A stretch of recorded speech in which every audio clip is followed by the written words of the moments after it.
Good morning viewers. आप सभी को नमस्कार। Today's topic is speech writing. What is speech writing? What are the main features and how many parts of in an ideal feature speech writing?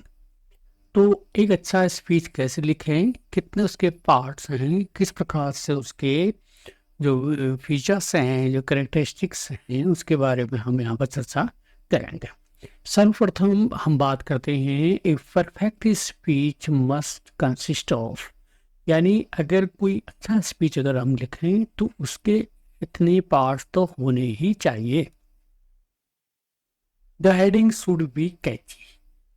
अगर आप जो speech लिख रहे हैं, जिस टॉपिक पर हैं, वह उसकी हेडिंग बड़ी कैची हो, यानी बड़े अच्छा लगे आपको। और दूसरा जो है ओपनिंग लाइंस। देखो, हेडिंग आपको दिया रहेगा, लेकिन उसके जो ओपनिंग लाइन होंगे ये आपके हाथ में है। ये ओपनिंग लाइन में क्या होना चाहिए? Start with a coat.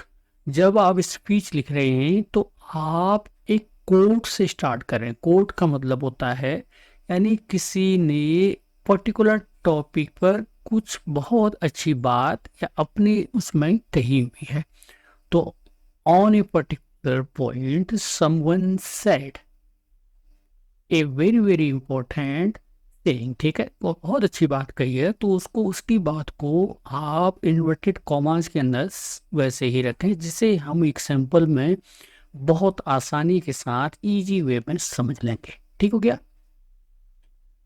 अब इसमें आप एक कोट से स्टार्ट करेंगे और उसके बाद आप प्रेजेंटेशन, यानी आपका जो संबोधन होगा, आप जब स्पीच देने जा रहे हैं तो आप सबके लिए अभिवादन करेंगे कि स्टेज पर जो जो बैठे हैं रेस्पेक्टेड, इस तरह से करके आप सबका सेलिब्रेशन करेंगे। और उसके बाद आप अपना इंट्रोडक्शन देंगे, अपने आप को इंट्रोड्यूस कराएंगे कि मेरा नाम ये है, मैं इस क्लास का हूँ और इसके बारे में मैं बात करना चाहती हूँ। आप किसके बारे में बात करती हैं, वो टॉपिक होगा आपका। तो इसमें सारी चीज़ें क्लियर हो गई। यानी आप एक कोट से स्टार्ट करेंगे, उसके बाद सैल्यूटेशन देंगे, उसके बाद अपना इंट्रो देंगे, अपने बारे में परिचय देंगे और किस बारे में बात करना चाहते हैं उस टॉपिक का नाम देंगे। क्लियर? तो ये ओपनिंग लाइन है आपके। अब नीचे हम स्टार्ट करते हैं। जैसे ओपनिंग लाइन में हमने यहाँ कहा था कि आप एक कोड देंगे, यानी ये पहला वाला आपका एक कोड हो गया, यानी किसी की कही हुई बात को आप कोट अनकोट रखेंगे, इसको कॉमास के अंदर रखेंगे। देखो ये लगा रखे ना कॉमा, ये वाले, तो इसके अंदर रखेंगे। और दूसरे वाले में आप क्या करेंगे? Respected principal, teachers and my dear friends. अगर आप स्पीच वहां पर दे रहे हैं तो वहां पर इस बात को कहेंगे। ये आपको क्वेश्चन में दिया रहेगा कि आपने स्पीच का जो टॉपिक है वो कहाँ पर देनी है जब लिखेंगे पेपर में। अगर आप स्कूल के अंदर कोई फंक्शन ऑर्गेनाइज हो रहा है तो आप वहाँ पर ये वाली बात कहेंगे, प्रिंसिपल टीचर्स। अगर आप बाहर होगा तो बाहर के सिचुएशन के हिसाब से कहेंगे। अगर कोई चीफ गेस्ट आए हैं तो आप उनके हिसाब से संबोधन में उन चीज़ों को इंक्लूड करेंगे, यानी अकॉर्डिंग टू द क्वेश्चंस। ठीक है, यू विल सेट एनोटेशन। ठीक है, आप उसको सेट करेंगे। और उसके बाद तीसरा वाला जो आता है, तीसरे वाले में हमने कहा था कि क्या करेंगे? आप अपना इंट्रो देंगे, यानी ये तीसरा वाला, ये आप अपना इंट्रो देंगे। पहला वाला हो गया, तो इंट्रो में आप क्या करेंगे? आप टुडे आई, यानी मैं, आप अपना नाम लिखेंगे, एक्स वाई जेड कर दिया मैंने यहाँ पर तो मैं ये हूँ और stand before you all to speak, यानी आप सबके बारे में बात करने के लिए। उसके बाद जो है आप टॉपिक का नाम, ये जो टॉपिक है ये वाला टॉपिक, इस टॉपिक को आप यहाँ पर लिखेंगे। ठीक हो गया? नहीं, आप इस टॉपिक को लिखेंगे, ये आपका फोर्थ पॉइंट हो जाएगा। ठीक हो गया? तो ये चीजें आपकी ये समझ में आ गया होगा। तो अगर कोई दिक्कत है तो आप एग्जाम्पल्स के थ्रू इसको भी समझ सकते हैं। तो the example will be a better way. ठीक है, अब उसके बाद थर्ड थर्ड वाला पोर्शन आता है। तो पहला वाला पोर्शन तो आपका क्लियर हो गया, हेडिंग होगी। दूसरे वाले पोर्शन में आपका जो ओपनिंग लाइन होंगी, किस प्रकार उस ओपनिंग लाइन में चार चीजें आएंगी: कोट, सेल्यूशन, इंट्रोडक्शन और टॉपिक। ठीक हो गया। ये हमने इसे यहाँ पर, ये वाली ऊपर की चीज़ें, ये सब चीज़ें हमने यहाँ यही है, ठीक है, ये यहाँ पर हमने समझा दी है आपको बेटर तरीके से। अब नीचे वाले में थर्ड पार्ट जो है मेन बॉडी। थर्ड पार्ट क्या है? Main body. ये आपका मुख्य जो हिस्सा है वो बॉडी का। इसमें आप क्या करेंगे? Short introduction on the topic, it means to be precise. यानी आपको जो टॉपिक दिया है उसमें आप एक छोटा सा उसका इंट्रो देंगे। देखो बॉडी के भी 3 पार्ट हैं, ए, ठीक है, बी और सी। तो पहले वाले उसमें 3 पैराग्राफ, यानी पहले वाले पैराग्राफ में आप उस टॉपिक का हल्का सा एक इंट्रोडक्शन, यानी उसके बारे में 2-4 बातें, उसका परिचय करवाएंगे टॉपिक का जो आपको दिया गया है। और दूसरे वाले पैराग्राफ में explain the current situation, problem, advantage, disadvantage, measures, etc. तो दूसरे वाले पैराग्राफ में आप उस टॉपिक की क्या स्थिति है, यानी उसके प्रॉब्लम, जो प्रॉब्लम के बारे में है तो उसकी क्या सिचुएशन है, उसमें क्या समस्याएं हैं, और उसमें क्या कमियां, यानी एडवांटेज और डिसएडवांटेज, उसके क्या फायदे हैं या क्या नुकसान है, जो भी कह सकते हो आप। और उसकी जो मेजर्स हैं, अन्य प्रकार की जो कमियां हैं या जो कुछ लिमिटेशन है, उन सब का, यानी उस टॉपिक के बारे में आप इतने पॉइंटों के बारे में आप उसमें चर्चा करेंगे। ठीक हो गया। और थर्ड वाला जो पैराग्राफ होगा, तो follow A sequence and word limit. यहाँ पर आपको राय दी गई है। तो 2 आपके हो गए, इंट्रो हो गया, और आपने बॉडी में 3 पार्ट्स हैं, 2 पार्ट्स हैं एक्चुअली में।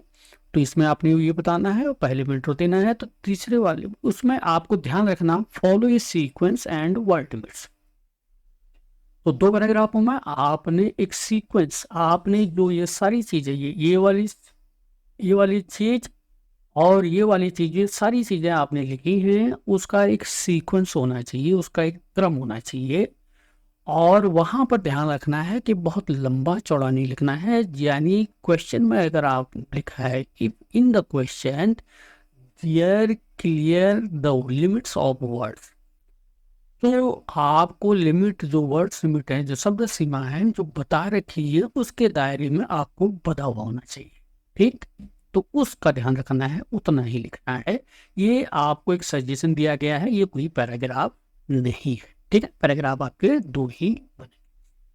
अब जो मोस्ट इंपॉर्टेंट है, फोर्थ वाला जो मोस्ट इंपॉर्टेंट है, उसमें क्या है, आपने कैसे लिखना है, किन बातों का ध्यान रखना है।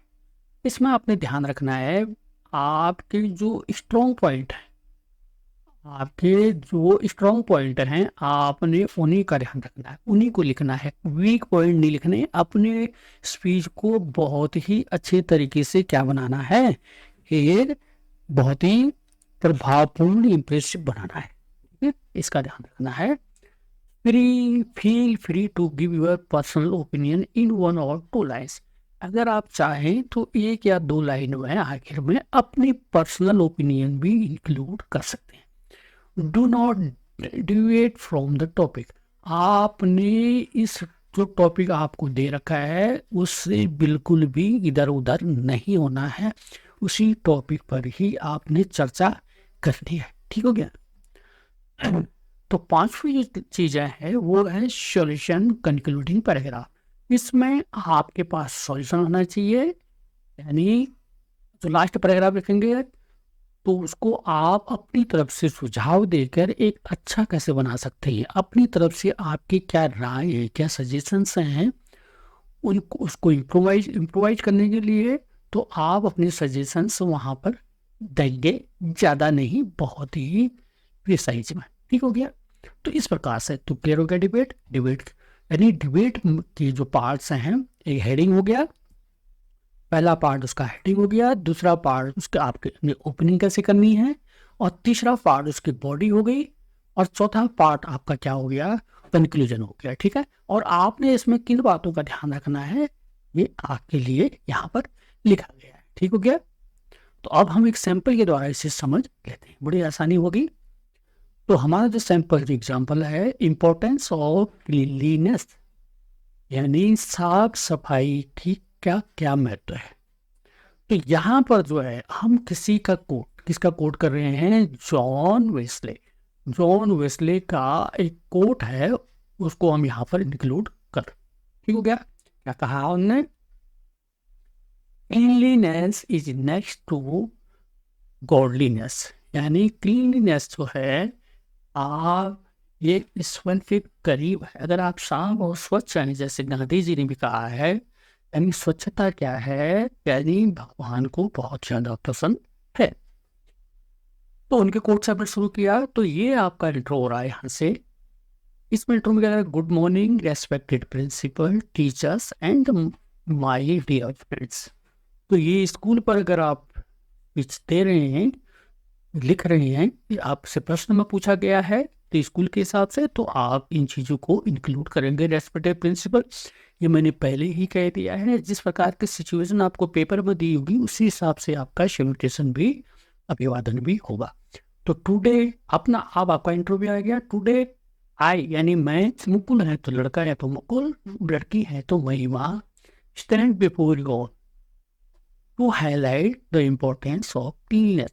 मैंने आपके सामने जो है सफाई या स्वच्छता पर क्या है अपनी बात रखना चाह रहा हूँ या चाह रही हूँ। ठीक हो गया? ये आपका इंट्रो बन गया। ठीक हो गया? अब इसमें ये चीज भी आ गई हमारी। सबसे पहली लाइन क्या आई थी हमारी? कोड आ गया। ये देखा आपने? पहली लाइन हमारा कोड आ गया, और दूसरी लाइन क्या आ गया? सैल्यूटेशन भी आ गया, रेस्पेक्टेड प्रिंसिपल वाला।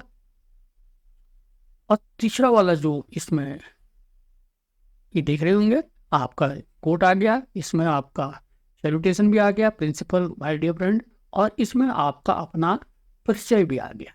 ठीक हो गया? ये आपका परिचय है। टुडे आई, मुकुल, महिमा जो भी हैं, ये आपका इंट्रो भी आ गया।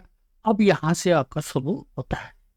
तो ये वाला पोर्शन आपका कोट, ये कोड हो गया, और ये वाला आपका इंट्रो हो गया, और ये वाला जो है highlight the importance of cleanliness, ये आपका टॉपिक के बारे में बात आ गई। तो यहाँ पर आपसे आपकी बॉडी शुरू हो जाती है। क्लीनलीनेस इज द स्टेट और क्वालिटी ऑफ बीइंग क्लीन और बीइंग केप्ट क्लीन। यानी क्लीननेस क्या है? एक साफ रहना, एक ऐसा गुण है जिसमें साफ सुथरा पर आप भी ध्यान देंगे, लोगों का ध्यान भी दिलवाएंगे। It is essential for everyone to learn about cleanliness. ये हर एक के लिए महत्वपूर्ण है कि वह क्लीनलीनेस के बारे में पढ़े। इस प्रकार से हाइजीन, सैनिटेशन, इस प्रकार से आप सारी अपनी बातें रखेंगे। इसे पढ़ लेना पहुंच करके। तो लास्ट में जो है ये बॉडी हो गई, ये वाला पार्ट आपका क्या है पूरा, यहाँ से यहाँ तक क्या हो गया, ये वाला आपका इसकी बॉडी। ठीक है? इसमें आपने सेंटेंस बिल्कुल सीक्वेंस में रखने हैं, जिस पर आपको अच्छा ज्ञान है, सीमित यानी वर्ड लिमिट का ध्यान रखते हुए उन पॉइंट को ही इंक्लूड करना है। ठीक हो गया? अब लास्ट वाला जो है, यहाँ पर आपके सजेशंस आ जाएंगे, कुछ आप अपनी बात रख सकते हैं, और उसके सॉल्यूशन जो है ना ऊपर हो गए आपके। तो good health will ensure healthy mind which will lead to increase overall productivity resulting in higher standard of living, thus developing the economy। ये सारी चीजें हैं जो आपका से लेकर और अच्छी स्टैंडर्ड सेट करेगी, प्रोडक्टिव बढ़ेगी, और इकोनॉमी भी आपकी डेवलप होगी। ये से साफ सफाई यानी हाइजीन तरीके से रहने में। It will boost India's international image, thus a clean environment is green environment with less people falling ill। तो साफ सफाई रहेगी तो एक इंटरनेशनल इमेज बनेगी, जिसके पर्यावरण भी स्वच्छ रहेगा, जिससे लोग बीमार भी कम होंगे। Cleanliness hence is defined to be the emblem of purity of mind. तो ये आपके माइंड की शुद्धता का भी एक चिन्ह है, या एम्बलम है, प्रतीक है, या एक इमेज है आपकी। ठीक है? आपका माइंड भी स्वच्छ रहेगा। तो ये आपका कंक्लूडिंग लाइन है, अपनी तरफ से अपनी बातें कही हैं, बाकी लास्ट में थैंक यू।